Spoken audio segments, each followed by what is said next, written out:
What is up, guys? In this video I'm going to be going over how we can create while loops in JavaScript. And let's get started as always with a simple example. So the first thing we have to do is go ahead and create a variable of isTurnedOn, because we are going to create a lamp for this example, and we're going to set that initially to true. Now we're going to type in var energy consumed, and that's going to equal 0 initially. Now we can go ahead and create our while statement. So if we go here, you'll notice that we'll have a pair of parentheses, and inside here we need to create a logic statement that either returns true or false. So we're just going to write if isTurnedOn is true and the energy consumed is less than 3, then we want to execute everything inside this block. So the first thing we will write is that we are producing light. Then we want to increment the energy consumed, because if you do not give a condition that this can finish, it will go on forever and probably crash your browser. So it's very important you give it a condition that will eventually turn false. And finally, we're just going to log the energy consumed. So energy consumed is equal to plus the energy consumed. And at the bottom, we are just going to go ahead and type in another log, which is going to be ran out of energy, now turning off. So this will just tell us that we have exited the while loop and that everything got executed successfully. But when we go ahead and click on save, you'll notice that we'll get a few print statements, such as producing light, energy consumed is 1. So as it is producing light, the energy consumption goes up. And once we reach the value of 3, it exits it, because this eventually turns false, which means this whole equation turns false, and we exit out of the while loop so we can finally reach the console log.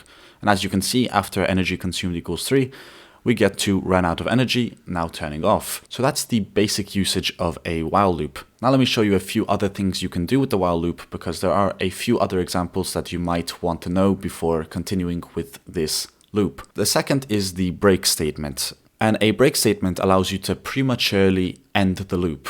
So for example, let's change this to 10. And now you'll see that this will make 10 loops before exiting, because we have a 10 over here. But let's pretend we want to exit it at the number of 5. So inside here, we can go ahead and create an if statement. And it's going to be if energy consumed is equal to 5. Then we're just going to write power outage, and we're going to include the new keyword break.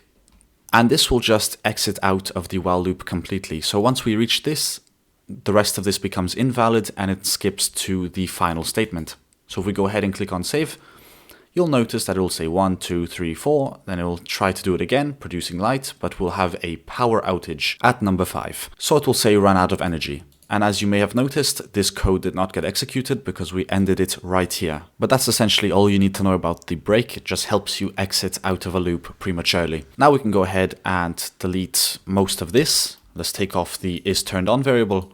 And then we can go down and we're going to move on to what they call a do while loop. And this will make sure that code gets executed at least once before continuing with the loop. So no matter what happens, you will always make sure that the code gets executed. And to get started, all we have to do is type in do. So inside here, we will go energy consumed will equal plus plus. And we're just going to log the energy consumed. So I'm going to use the same statement as before. Energy consumed equals plus energy consumed. And then we need to provide a statement for how many times this should be done. So we're going to do this while this statement is true. So we're going to do energy consumed is less than 5. And under it, we can keep this log so we will know when the loop has ended. Well, let's go ahead and click on save. Now you'll notice that it will loop 5 times. It'll say energy consumed 1, 2, 3, 4, 5, and then it will say ran out of energy. But let's go ahead and change this 5 to a 0. So as you can see, this is false from the beginning. So in theory, we shouldn't have anything happening.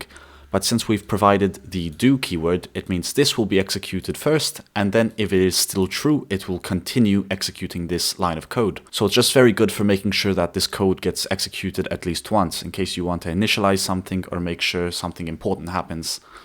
So now if we click on save, you'll notice it will say energy consumed is 1, even though this condition was false. And there's actually one more thing I have to show you, and this is the continue keyword. So to do this, we're going to go ahead and create another while loop as always. So while energy consumed is less than 5, the first thing we want to do is increment our energy consumed by 1, so plus plus. Then we are going to log the energy consumed, so energy consumed equals plus energy consumed. But now we want to add a special if statement, so we're going to type in if energy consumed is equal to 3. Then we are going to log that the energy is almost finished. And right under that, we will include the continue keyword. And actually, we should go ahead and copy this statement and place it right under this statement so I can show you why we use the continue keyword. So now if we go ahead and click on save, you'll notice that it'll say energy consumed equals 1, energy consumed equals 2. But for number 3, we will only get this log statement and the code under it will not get executed.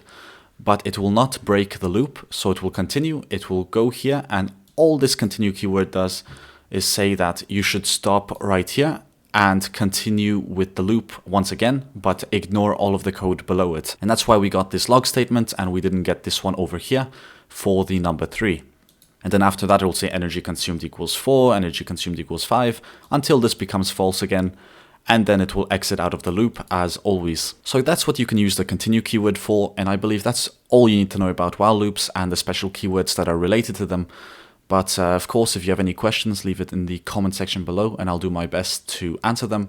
And with that being said, thanks for watching and I'll see you in the next video.